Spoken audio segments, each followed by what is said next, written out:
네, 윤석열 정부 5년의 밑그림을 그릴 인수위 인선이 마무리됐고 내일 현판식을 앞두고 있습니다. 윤 당선인이 대통령으로서 업무를 보게 될 집무실 공간도 곧 확정될 것으로 보이는데요. 오늘의 정치권 이슈, 김종민 더불어민주당 의원 그리고 김재원 국민의힘 최고위원 두 분과 이야기 나눠보겠습니다. 어서 오십시오. 안녕하세요. 예, 안녕하십니까. 24명 인수위원 선임이 모두 완료가 된 상황인데 속도가 굉장히 빠릅니다. 자, 이번 인수위 구성에서 특징이라고 할까요? 좀 눈에 띄는 부분은 어떤 부분이 있을까요? 대부분이 이제 맡을 업무에 가장 전문가 위주, 특별히 뭐 이제 지역 안배를 한다든가 또는 뭐 성별 또는 이제 우리가 흔히 생각할 때 그 사람이 좀 그 인수위원으로 등장하는 것을 좀 깜짝 발탁이라 할까요? 대중의 이목을 끄는 그런 사람은 거의 없고 그 대통령직 인수위에서 이제 전임 정권의 정책이라든가 전임 정권의 사업을 물려받고 그다음에 새 정부의 방향을 설정하는 데 실력을 발휘할 수 있는 그런 전문가 위주로 주로 선정했다고 보여집니다. 네, 안철수 위원장도 전문성 위주로 인선을 했다. 오늘 이런 설명을 했는데 민주당에서는 근데 이게 MB 정부다 이런 비판도 계속 나오고 있는 것 같아요. 전체적으로 어떻게 보십니까? 제가 뭐 한 분 한 분 다 이제 분석해 보면 뭐 다양한 분들이 이제 참여를 하는 거니까 뭐 MB 이익이다 이렇게 볼 수는 없는데 그래도 MB 정부 때 역할을 하셨던 분들이 좀 두드러져 보여요. 그래서 보통 이제 윤석열 후보의 특징은 정치권 전체로부터 뭔가 이렇게 뿌리가 없는 분이잖아요. 그 약점이기도 했지만 사실 그래도 강점이기도 했고 우리 당내에서도 이제 그 국민의힘 당내에서도 이 개파나 이런 거에서 약간 좀 자유로운 그런 게 강점인데 난 그런 강점을 살려갈 거라고 생각했거든요. 근데 초기부터 인선하는데 어느 쪽에 이렇게 기울어니까 두드러진다.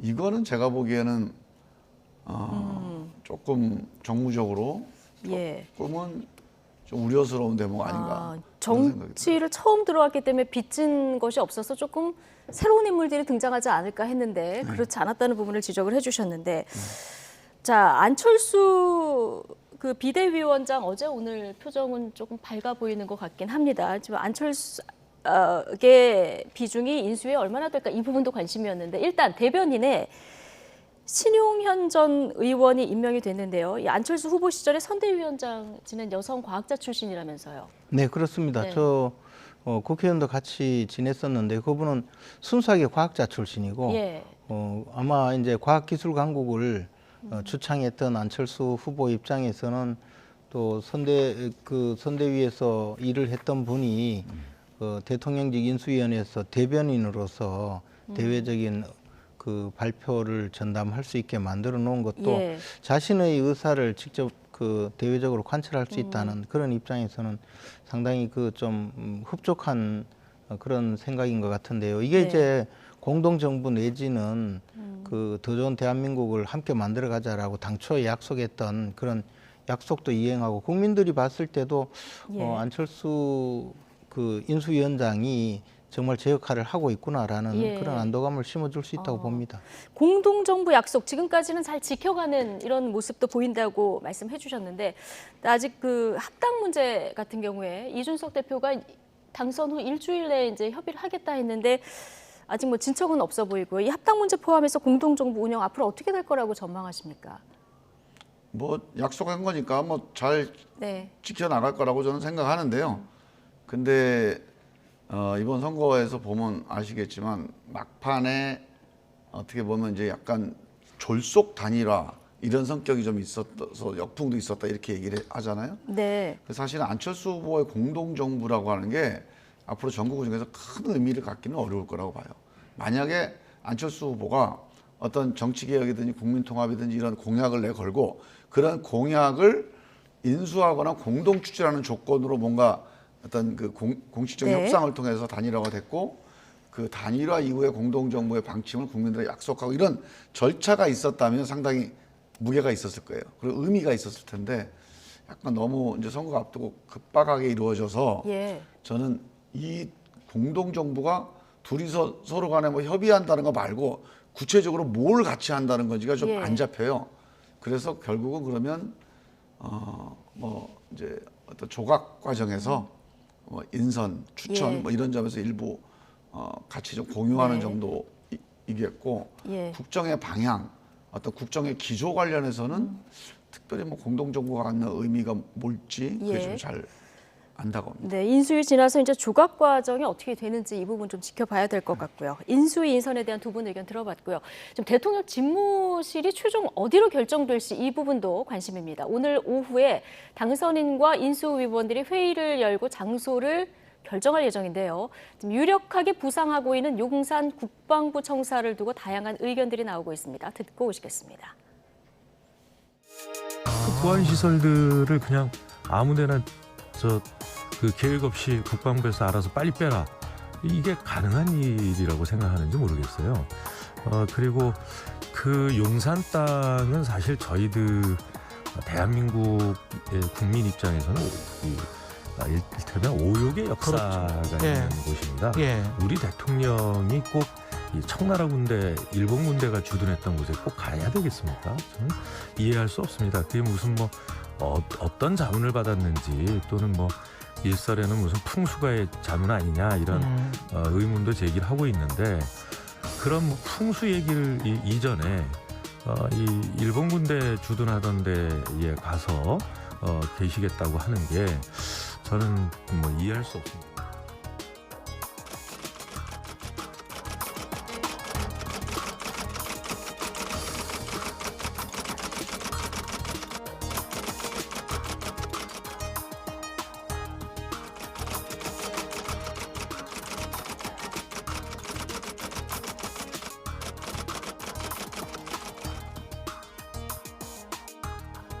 예전에 한번 국방부의 강연차 간 적이 있었는데 거기다 가보고 제가 태어나서 봤던 뷰 중에 제일 좋았던 것 같아요. 뷰가 전망이? 네, 전망이 너무 좋아서 저는 풍수지리를 잘 모르지만은 이런데 대통령 집무실 같은 거 있으면 정말 좋겠다 그 생각을 했었어요. 향후에 우리가 미군 부대가 이전을 하고 나면은 거기가 용산 가족공원으로 다 오픈될 거 아니에요. 그럼 앞에 시민들이 올 수 있는 공원이 딱 있고 그 위에 이게 있으면 약간 백악관하고 비슷한 그런 컨디션이 될 수 있다. 네, 지금 건축 전문가 유현준 교수의 의견까지 듣고 오셨는데 이건 정치적인 쟁점이라던가 안보 이슈 이런 거 다 빼고 그냥 건축가로서만 부지로만 보면 대통령 집무실에 있기에는 괜찮다 이런 의견까지 저희가 이제 들어보고 왔는데 어쨌든 지금 정부 서울 청사는 좀 현실적으로 어려운 것 같고 광화문 외교부 청사하고 용산 국방부 청사 이제 두 군데가 마지막에 살아있는 카드로 보이는데 지금 무게추는 용산으로 좀 기우는 겁니까? 아니 이제 언론 보도에 보면 그렇잖아요. 그래서 최종적으로 오늘 오후에 이제 인수위원들과 함께 윤석열 당선인이 그 협의를 해서 정할 것 같은데요. 양쪽을 다 보면 광화문 외교부 청사는 사실 그 경호나 보안에서도 광화문 청사보다는 조금 더 유리한 곳이고 비교적 그 최근에 지은 건물이기 때문에 또 여러 가지 보안 시설이나 그 경호에도 조금 나을 거라고 생각이 듭니다. 그리고 이제 그 외빈 접대라든가 그런 공간도 충분히 좀 있을 거라고 봐요. 근데 대신 이제 그 광화문 광장이라든가 또 교통이라든가 이런 걸 생각하면 주위에서 이 주위 건물에서 이제 첨단 장비를 이용한 감청이라든가 또는 이제 그 돌발적인 테러 소요 사태 이런 데 대비를 하기 위해서는 굉장히 그 경호에 신경을 좀 써야 되는 것이거든요. 그런데 이제 그 용산 국방부 청사는 사실 그런 면에서는 훨씬 좀 자유로운 곳이고 그다음에 국가의 그 국방 시설이 있기 때문에 그 유사시의 그 안보 관련 회의라든가 또는 직접 그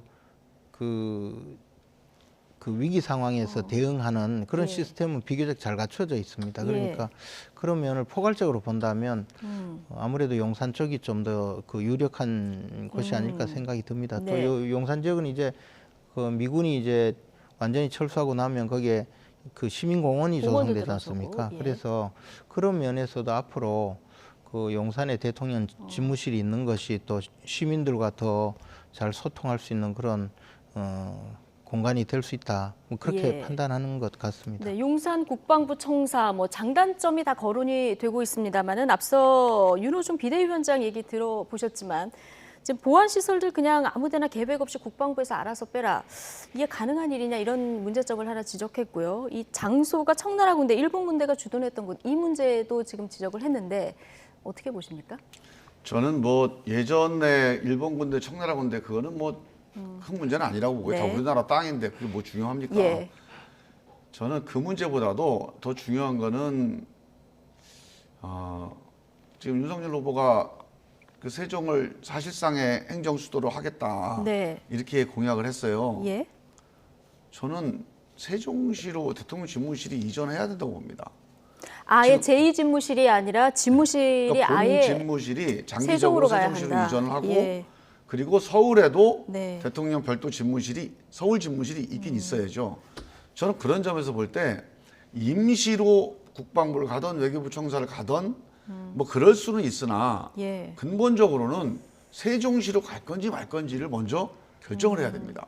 그래서 세종시를 제2집무실이 됐던 무슨 집무실이 됐던 예. 대통령과 비서실에 예. 업무를 볼 수 있는 공간으로 만들 건지 아니면 가끔 회의할 때만 내려갈 건지 이런 판단을 먼저 해야 되고요. 예. 저는 당연히 세종시의 국회도 내려가고 대통령도 내려가고 해서 세종시가 사실상의 행정수도 역할을 하고 서울에 필요할 때 국회도 뭐 서울 예. 국회, 서울 의사당 또는 네. 그 대통령도 서울 집무실 이렇게 이용하는 이런 정도 관계로 장기적으로 가는 게 좀 맞다. 예. 그런 점에서 본진을 용산으로 가느냐 외교로 가느냐 이런 고민을 하는 건 저는 반대입니다. 맞질 않아요 이거는. 지금 이제 말씀대로 하자면 2달 안에 하기는 사실상 불가능한 당연하지. 그 상황인데요. 임시로 여기를 예. 못 쓰니까 당장 잠깐 있는 걸 위해서 하는 게 아니라 예. 아예 본진을 옮기겠다는 거예요. 청와대 집무실을. 그렇다면 일단 세종시를 본진으로 삼고 예. 그 외에 나머지를 활용하는 걸 검토를 해야 되는데 당장 용산으로 가겠다는 거는 이 본진 전체를 옮기기 위해서 가는 건데 그러려면 용산에 있는 국방부 관련 시설 다 드러내야 되거든요. 그게 지금 전문가들 추산으로는 뭐 짧게 잡으면 한 1,000억, 수천억도 얘기를 해요. 그런 이전 비용을 들이고 그 과정에서 생기는 어떤 여러 가지 보안상의 변화나 변경, 부작용 이런 거를 감수하는 게 과연 맞는 일인지 네. 그렇게 했다가 나중에 또 세종시로 옮길 겁니까? 어떻게 할 예. 겁니까? 난 그게 잘 이해가 안 가요. 그래서 저는 이 점에 대해서는 조금 더 인수위에서 그냥 예. 그쪽 팀에서만 생각하지 말고 정말로 객관적인 그런 의견들을 윤석열 당선자 5년만 있을 게 아니란 말이에요 이게. 그래서 좀 의견을 수렴해서 신중하게 좀 결정해줬으면 좋겠다. 예. 그런 부탁을 좀 드립니다. 근데 그 대통령의 주된 집무실을 세종시로 옮긴다면 결국 대통령이 그 주된 집무실이 옮겨가는 것이 수도 이전이다라는 그런 의미가 되거든요. 네. 과거 그 2005년도에 그 헌법재판소 판결에 보면 대통령과 국회가 위치하는 곳이 그게 이제 수도라는 개념으로 정리를 했거든요. 그럼 대통령이 수도를 이전한다는 의미가 되는데 그것을 그냥 지금 집무실 이전하는 그 차제에 그러니까 대통령 집무실 이사 가는 김에 이사집센터 짐이 그냥 용산으로 갈 게 아니라 세종시로 가라 그 이야기하고 똑같잖아요. 그것은 엄청난 문제죠. 그것은 그때 당시에 대법원 판결에 의하면 국민투표해라는 거잖아요. 아니요, 그거는 제가 그 설명을 드릴게요. 헌법 개정에 준하는 정도의 국민적 동의가 있어야 되는데 그것을 뭐 집무실 이전하는 이 차제에 그냥 수도 이전까지 거론하는 것은 그건 그것만 제가 잘못이라고 잠깐 보고요. 설명을 네. 드릴게요. 아니, 제 잠깐만. 의사가 약간 좀 잘못 전달됐는데 저는 그래서 이 문제는 논의가 필요하다는 얘기예요. 그래서 저는 만약에 지금 이제 김재원 의원님, 요즘 유명한 분이에요. 김재원 의원님 말씀이 맞아요.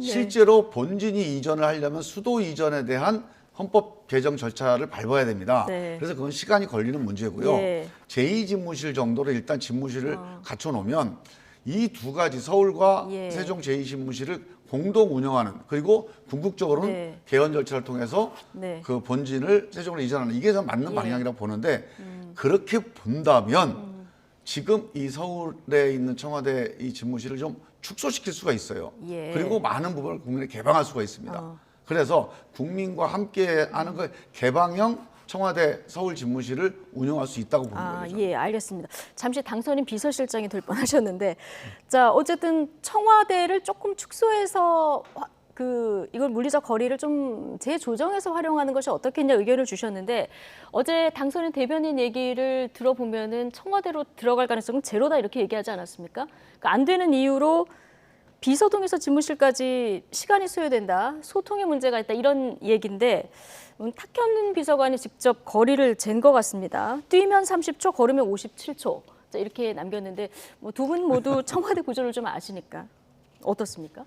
이제 그 비서동에서요. 예, 그 본관까지 가려면 사실 뭐 거리가 얼마라고 이야기하는 것보다 물리적 거리뿐만 아니고 예. 과거에 이제 노태우 대통령 때 청와대를 그 준공할 때 이 청와대 건물 설계 자체가 앞부분에 있는 경복궁의 그 구조 내지 경복궁의 건물과 동일하게 그러니까 조화를 이루도록 그 예. 건물을 지었거든요. 그리고 또 이제 본관과 또 관저와의 그 저 배치라든가 또 비서동과의 배치도 이 그 광화문 쪽에서 봤을 때 비서동은 드러나지 않게 해서 마치 그 궁궐이 계속 이어진 그런 모습을 하게 되었어요. 그래서 이게 이제 그 말하자면 청와대 본관에 들어가서 집무를 하는 순간 왕처럼 느껴지도록 만들어져 있어요. 그게. 네. 그리고 집무실에서 그 비서동에서 집무실로 가려면 대부분의 경우에 차를 타고 움직여요. 예. 지금 뭐 뛰어서 30초 이러는데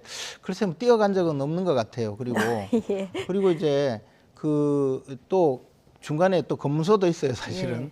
근데 이제 이런 물리적 거리보다도 대통령이 늘 참모들하고 같이 그 근무를 하면서 참모를 옆방에 있던 뭐 한층 아래에 있던 이렇게 함께 대화를 하면 좋은데 멀리 떨어져 있어서 가려면 차량을 불러서 그 차를 타고 이동하고 이러니까 대부분의 경우에 전화를 하게 돼요, 대통령이. 예.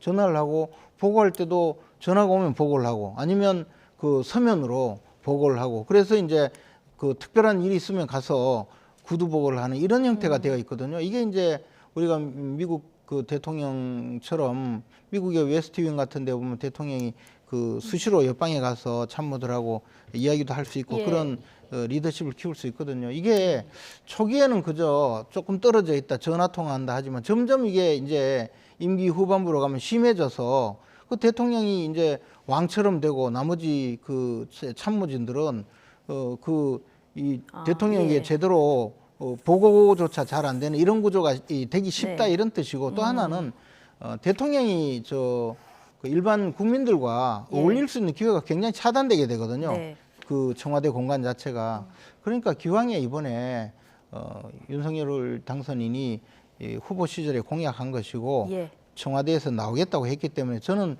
저 약속은 반드시 지키는 것이 맞고 이게 청와대에 들어가서 생활하기 시작하면요 이제 예. 또 이것도 갖추고 저것도 갖추고 하느라고 이게 많이 늦어져요. 제가 보기에 문재인 대통령도 광화문 시대를 열겠다고 하고 6개월 1년 끌다가 결국 못하겠다 이래 됐거든요. 저는 이번 기회에 네. 뭐 좀 힘든 일이 있어도 반드시 그 국민과의 약속을 지키고 관저를 마련하지 못하면 당분간은 그냥 지금 거처에서 지금 있는 집에서 출퇴근하더라도 그렇게 하더라도 그렇게 대통령이 이게 이번에 꼭 지키는 것이 맞다고 봅니다. 물리적 거리를 떠나서 제왕적 대통령제의 상징이다 보니까 청와대를 나오는 약속을 지키는 것 자체는 굉장히 중요하다는 말씀까지 들어가고요. 아니요, 청와대에 보면 왕으로 보여요. 제가 네. 이거 짧게요? 완전히 사실이 네. 아닙니다. 네. 그러니까 이 공중파에서 네. 이렇게 착오를 이렇게 내보내고 그냥 가만히 있는다는 거는 YTN으로서도 심각한 문제예요. 예. 저희가 전혀 직접 사실이 가서 좀 아닌 게 재봐야 됩니까? 예. 이게 그 옛날 얘기예요. 그게 그러니까 노태우 대통령 때 건물을 지어서 예. 그렇게 운영을 했다가 노무현 대통령 때 노무현 대통령이 권위주의를 타파하자 이런 죄앙적 대통령 벗어낸다 해가지고 옛날 비서동, 그때까지만 해도 비서동이었는데 네. 노무현 대통령 이름을 여민관이라고 이름을 바꿨어요. 건물 이름을. 예. 이 여민관 3층 4층에 대통령 집무실을 지었습니다. 새로. 예. 돈을 들여서. 그리고 그 밑에 층에 비서실장실이 있고 거기가 비서들하고 같이 근무하는 건물이에요. 예. 거기에 근무하고 본관에 근무하고 왔다 갔다 했어요. 노무현 대통령이. 그리고 이제 이걸 이명박 대통령, 박근혜 대통령 때는 또 지금 우리 김지원이 말씀하신 그 의리의리한 네. 그 본관에 근무를 하신 거예요. 또 예. 문재인 대통령이 취임하고 난 다음에 본관 근무를 5년 내내 잃지 않았습니다. 그렇군요. 그러니까 회의, 예. 국무회의라든가 외빈들 영접 이런 공식적인 외부 업무 이외에 내부 직무와 관련된 업무는 다 이 여민관이라고 네. 하는 업무동에서 했어요. 예. 그러면 여기에서 1, 2층 차이라는 게 30초 걸리잖아요. 그래서 만약에 그런 이유라면 옮기실 필요 없습니다. 알겠습니다. 이 근데- 업무동을 근데- 활용하면 충분히 뭐 소통하는 아니, 그래. 데는 문제 없다 이런. 노무현 대통령 시대 이야기하면서 여민관이라고 하던데 그게요 이름 바뀐 지가 오래됐어요. 그래서 위민 1관, 2관, 3관 계속 그래 하는데 여민은 과거 용어고 위민관으로 되어 있거든요. 그래서 3, 4층에 그 집무실마저도 거기에 대통령이 와서 근무를 하면 되는데 예. 그게 잘 안 되는 이유가 아니, 문재인 대통령 5년 내내 거기서 근무하셨어요. 직무를 거기서 하셨습니다. 회의 보고 다 거기서 받으셨어요. 보고 받을 땐 그러니까 박근혜 외부에 대통령도 마찬가지로 국무회의장이 본관에 있으니까. 박근혜 대통령도 마찬가지로 네. 위민 1관 3층에서 그 보고받고 다 했어요. 예, 그걸 알겠- 가지고 이야기하는 건 똑같은 이야기예요. 알겠습니다. 좀 청와대에서 구조가 어떻게 돼 있고 역대 대통령들이 어디서 근무를 했는지 이거 나중에 박서건 앵커가 한번 정리를 해봐야 될 것 같은데 어쨌든 팩트 체크를 좀 해주세요. 예, 자 어쨌든 당선인이 오늘 오후에 아마 최종 결정을 하게 될 테니까 발표를 좀 지켜보도록 하고요. 자 민주당 얘기로 좀 넘어가겠습니다. 이제 윤호중 비대위 체제는 유지될까요? 변화가 생길까요? 어제 당내 최대 의원 모임 더 좋은 미래는 윤 비대위원장 사퇴를 요구한 상황이죠. 오늘 재선 의원들과 오전에 간담회도 있었는데요. 딱히 어떤 결론이 모아지진 않은 것 같습니다. 이야기 듣고 오시죠. 대선 패배 후에 리더십 공백을 신속히 메웠지만 또 윤호중 자신도 상당한 책임이 있기 때문에 사실 굉장히 고사를 했다고 그래요. 아 그래요? 아니 그럼 안 하겠다고? 예. 고사를 했는데 그러면 지금 이거 누가 맞냐? 네. 방법이 없잖냐? 그리고 또 당무도 제대로 알아야 되고 선거도 제대로 알아야 되는데 예. 당신밖에 없잖냐 해가지고 자기가 맡았다고. 억지로 맡으신 거예요? 예. 그래서 거의 뭐 독배를 마신 걸로 자기는 그렇게 정말 억울하다라고 하시는데. 비대위 찬반 발언 비중이 어느 정도인지. 뭐 그거는 제가 말씀 안 드리고요. 그야말로 어디 한 쪽이 기울지 않았다라고 저는 제가 쭉 기록한 거에 의하면 그렇습니다. 조속히 바꿔야 된다는 의견도 있고 그것은 소모적 혼란만 계속 지속될 뿐이다. 사람이 비대위원장이 중요한 것이 아니라 어떻게 하느냐가 중요하다라는 의견까지 다양하게 분포되어 있습니다. 네. 자 윤호중 원내대표 처음에 고사했는데 이게 지도부 권유로 독배를 마신 거다. 자 이런 전언도 지금 들어볼 수 있었는데 어쨌든 오늘 재선 의원 모임이 있었고요. 그 자리에 계셨었죠. 예. 뭐 결론이 하나로 모아지지는 않은 것 같은데요. 거취와 관련해서 어떤 의견들이 좀 더 많았습니까? 뭐 자세하게 또 일일이 말씀드리기는 좀 그렇고 네. 전체적으로 현 비대위 체제로는 좀 어렵다. 국민 네. 신뢰를 회복하기가 쉽지가 않다. 이런 의견과 비대위 자체가 중요한 게 아니라 예. 뭐 앞으로 어떻게 해나가느냐가 중요한 거 아니냐. 그리고 뭐 대안이 없다. 뭐 현실론. 뭐 이렇게 양쪽으로 크게 갈렸는데 예. 어느 한쪽으로 확 기울어져 있는 건 아닌데 아까 이제 우리 고영진 수석 대변인은 아무래도 이제 비대위원장을 대변하다 보니까 뭐 양쪽이 우열이 어렵다고 봤는데 저는 지금 비대위 체제는 조금 어렵다는 우려의 목소리가 조금 더 많았던 것 같아요. 네. 그래서 예. 저는 이 점에 대해서 윤호중 비대위원장이 오늘 초선 의원들 간담회를 먼저 마저 해보고 예. 이것까지 다 듣고. 네, 의견을 종합한 다음에 나름대로 판단을 하겠다. 예. 뭐 어떤 의원님들은 막 뭐 이번 주 안으로 결단을 해야 된다는 예. 의원님들도 있고 또 다음 주에 이제 의원 총회에서 원내대표 원내대표 뽑잖아요. 선출을 하거든요. 예. 원내대표가 새로 선출되면 그 원내대표 중심으로 다시 정비를 해야 된다. 이런 의견도 있어요. 그럼 지금 상황에서는 새로 뽑힌 원내대표가 생기면 네. 그 원내대표가 비대위원장을 맡게 되는 겁니까? 아니면은 그거 딱 그런 건 아니고요. 예. 비대위원장을 맡을 수도 있는데 예. 원내대표가 비대위원장 원내대표를 겸직하는 거에 대한 업무적 부담이 되게 크다. 이런 우려가 큽니다. 예. 그래서 만약에 원내대표가 새로 선출되더라도 만약 비대위를 재구성하게 된다면 비대위원장을 다른 분으로 모시는 방향으로 가겠지 원내대표가 겸임하는 건 아닐 것 같아요. 아, 그렇군요. 훈수를 좀 도와주시면 어떻습니까? 뭐 제가 너무 그 통찰력이 있는 이야기를 해서 민주당이 잘 되면 안 되니까 적당한 이야기를 해야죠. 네, 근데 적당한 어쨌든- 소대처럼 얘기를 좀 해주시면요. 민주당이 잘 돼야 국민의힘도 따라서 노력하게 되니까 그 윈윈하는 거예요. 옛날에 민주당은 절대로 그렇게 하지 않았거든요. 근데 이제 그 지금 윤호중 원내대표가 비대위원장을 계속하기에는 조금 어려울 것 같습니다. 왜냐하면 이미 임기가 다 되어가는 원내대표가 원내대표 자격으로 비대위원장을 수행하겠다는 거잖아요. 그렇게 되면 아무래도 당내에서 이제 새로운 원내대표가 비대위원장 선출에 대한 주도권을 잡아달라는 요구가 많을 겁니다. 또 그것이 실질적으로 좀 바람직한 방향으로 보이고요. 네. 당장 비대위원장이 그 지방선거를 치러야 되는데 우리 당은 비대위원장을 여러 번 그 만들어 봤거든요. 그 그렇죠. 경험적으로 비대위 보면 체제가 굉장히 오래 여러 그렇죠. 번 했었죠. 예. 근데 전문. 전문가시죠. 그런 그 과거의 경험으로 보면 이제 그래도 원내대표로 선출된 분이 민주적 정당성을 갖고 있기 때문에 그 새로 선출된 원내대표가 비대위원장의 선출이라든가 또 비대위원장을 지명하는 일에 좀 더 주도권을 잡는 것이 혼란을 조기에 수습하는 길이 될 거라고 봅니다. 예, 알겠습니다. 어쨌든 윤호중 지금 비대위원장이 초선 의원들 얘기까지 다 듣고 오늘 뭔가의 거취와 관련한 얘기를 할 것 같으니까요. 자, 어떤 결론을 내릴지 좀 지켜보도록 하고요.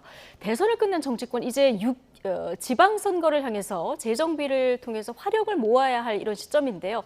관심 지역 중심으로 벌써부터 후보 하마평이 오르내리고 있습니다. 박석원 앵커가 정리해드립니다. 6일 지방선거가 70여일 앞으로 다가오면서 다시 정치권이 술렁이고 있습니다. 벌써부터 곳곳에 출마 선언이 잇따르면서 치열한 경쟁을 예고하고 있는데요. 17개의 시도 가운데 최대 격전지는 경기도입니다. 민주당은 지난 대선에서 경기도에서 더 많은 표를 얻었는데요. 이를 발판으로 반드시 사수하겠다는 의지를 다지고 있습니다. 반면 국민의힘도 서울과 함께 경기도를 탈환하겠다며 대선 주자급이 나서줘야 한다는 목소리까지 나오고 있죠. 우선 민주당에선 다선 의원들을 중심으로 출사표를 던지고 있습니다. 5선의 안민석 의원과 조정식 의원이 나란히 출마를 공식화했습니다. 여기에 최재성 전 청와대 정무수석도 출마를 고려하고 있고 염태영 전 수원시장은 경기도지사 출마를 위해 지난달 사의를 밝힌 상태입니다. 여기서 이재명 대선 후보와 단일화를 이뤘던 김동연 새로운 물결 대표도 가능성을 열어두고 있습니다. 이에 맞서는 국민의힘 두 차례 대선에 출마한 유승민 전 의원의 등판이 계속 거론되고 있는 가운데 재선의 함진규 전 의원이 가장 먼저 출마 선언을 했고 오늘 심재철 전 국회 부의장도 출사표를 던졌습니다. 벌써부터 격전을 예고한 경기도와 달리 부산시장 선거 구도는 여전히 안개 속입니다. 민주당은 아직 후보를 낼지 말지 윤곽조차 잡히지 않고 있습니다. 오거돈 전 부산시장 사건으로 지지율 직격탄을 맞은 데다가 지난 보궐선거에서 박형준 현 시장에게 압도적인 패배를 당했기 때문입니다. 국민의힘 입장에서는 박형준 시장의 재선 도적이 유력하지만 변수가 하나 있습니다. 박 시장은 현재 이명박 정부 민간인 사찰과 관련해 공직선거법 위반 혐의로 재판을 받고 있기 때문입니다. 그대로 공천을 했다가는 역풍이 불 수 있다는 우려가 나오는 이유입니다. 대구시장은 홍준표 의원이 일찌감치 출마를 공식화했고 권영진 현 시장과 공천 격돌을 예고하고 있습니다. 보수 텃밭에 도전할 것으로 예상되는 민주당 후보는 홍일학 전 대구 경제부시장과 김동식 대구시 의원입니다. 더불어민주당은 석패한 우리에게 기회를 달라면서 양당은 이번 지방선거에서 또 공천 기준을 높이겠다고 공이 고나고 있습니다. 앞서 말씀드린 것처럼 대선에 승리한 쪽이 지방선거마저 휩쓸게 될지, 역대 가장 적은 표차로 진 민주당이 이번에 웃게 될지 주목됩니다. 네. 뭐 서울, 경기, 부산 관심 지역이 많은데요. 지금 시간이 얼마 남지 않아서 경기도 얘기만 조금 해보겠습니다. 근데 그 전에요. 네. 대구시장 유력한 후보가 여기 앉아 있는데 그래서 섭섭합니다. 다시 제작을 해야 되나요? 취재가 좀 부실합니다. 최종 결정 그러면 언제 하실 겁니까? 다음 주 초에. 다음 주 초에 예, 고민을 하시고 심사숙고해서 다음 주 초에 결정하겠습니다. 알겠습니다. 자, 저희가 중요한 분을 뺐네요. 사과드리고요. 자, 서울과 경기도, 부산 중에서 경기도만 좀 볼 텐데 지금 민주당 내에서 김동연 전 부총리 얘기가 좀 나오고 있는 상황인데 만약에 김동연 부총리가 출마를 한다고 하면 입당부터 해야 되는 이런 상황인 아니죠. 거죠? 그 민주당 얘기는 아닌가요? 아니고 네. 이제 민주당 후보는 누가 선출이 되겠죠. 예. 그러면 민주당 후보와 새로운 물결 김동연 후보와 뭐 단일화를 단일화. 하는 그런 예. 절차가 진행될 것 같고요. 네. 김동연 후보가 민주당에 입당해서 후보로 선출되는 그 방식은 아닐 것 같아요. 그 방식은 아닐 것 네, 같다. 그건- 김동연 만약에 전 총리가 나오게 되면은 네. 별도로 나오고 민주당에서 또 경선을 하고 그래 나중에 한 번 더 경선을 하는 후보 이런 방식이 단일화 될 것이다. 가능성은 예. 뭐 검토해 볼 수 있죠. 그래서 그거는 네. 김동연 후보가 어떤 선택을 하느냐가 되게 중요합니다. 예, 알겠습니다. 국민의힘에서는 지금 유승민 의원 차출론이 나오는데요. 현실 가능성은 어느 정도나 보십니까? 그건 이제 유승민 전 의원의 선택이 예. 어떻게 되는지를 봐야 되고요. 네. 또 당내에서 경선을 거치게 될지 그것도 조금 그 검토 대상이라고 봅니다. 어쨌든 만약에 유승민 전 의원이 내가 나가겠다 하면은 대선 후보까지 나온 분이라 이 경선을 해야 되냐 말아야 되냐 이 얘기도 있을 것 같아요. 근데 이제 당내에서 광역 그 단체장 그 후보는 경선으로 선출하는 것이 원칙으로 되어 있기 때문에 네. 이제 그것이 굉장한 또 절차적 문제가 될 겁니다. 예, 알겠습니다.